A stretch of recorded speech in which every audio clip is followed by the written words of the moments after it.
नमस्ते दोस्तों, welcome back to my YouTube channel. आशा करती हूँ आप सब अच्छे होंगे और स्वस्थ होंगे। आप सभी जानते हैं शांति निकेतन को किसी परिचय की ज़रूरत नहीं है।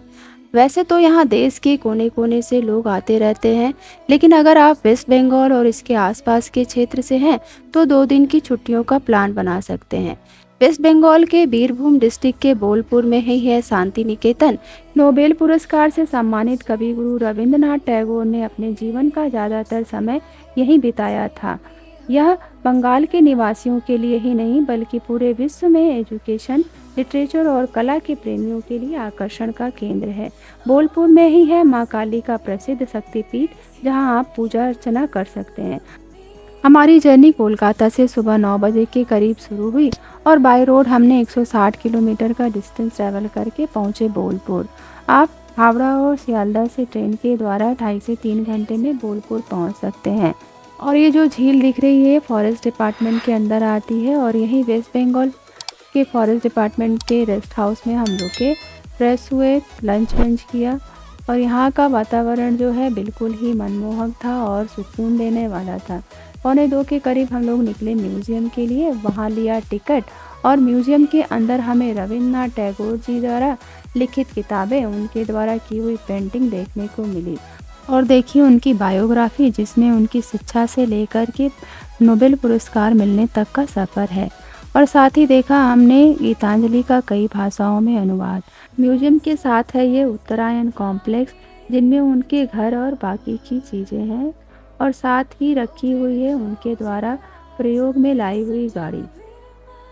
उत्तरायण कॉम्प्लेक्स में कुल 5 बाड़ियाँ हैं, जिनमें से ये है उदयन और ये बहुत बड़े एरिया में फैला है और इसके चारों तरफ आपको विशिष्ट कलाकृतियाँ और स्कल्पचर देखने को मिल जाएंगी।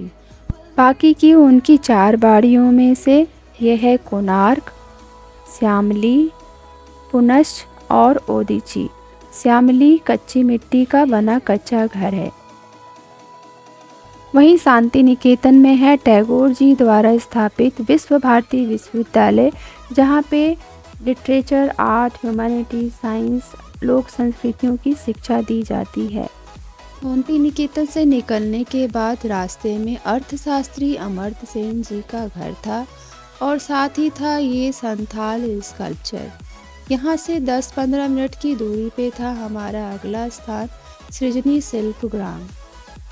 इस शिल्पग्राम में प्रवेश मात्र से ही ऐसा लगता है कि मानो जैसे सारे रंग उठ कर के एक जगह ही आ गए हों।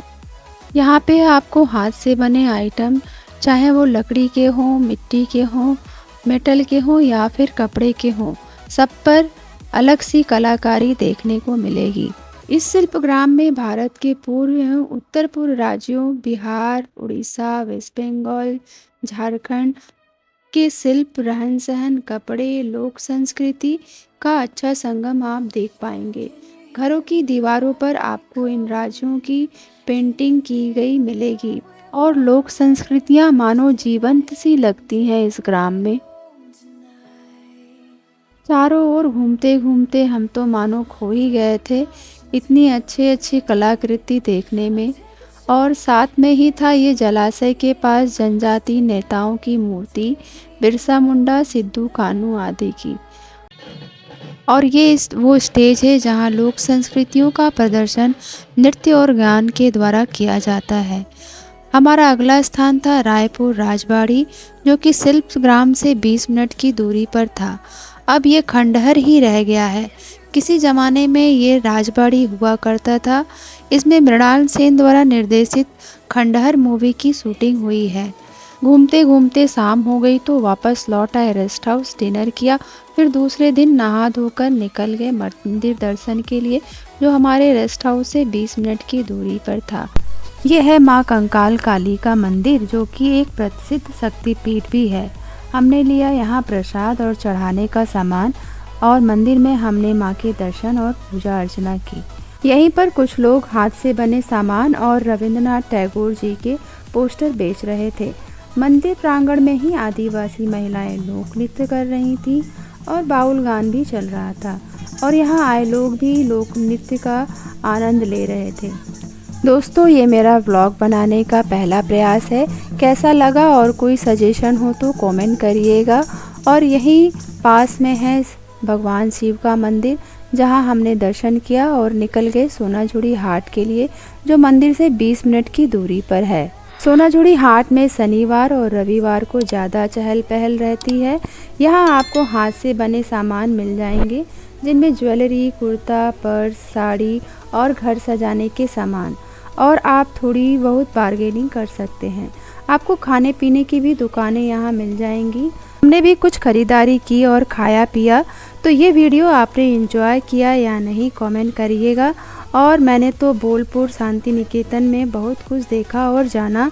तो अब आप कब बना रहे हैं यहाँ का प्लान?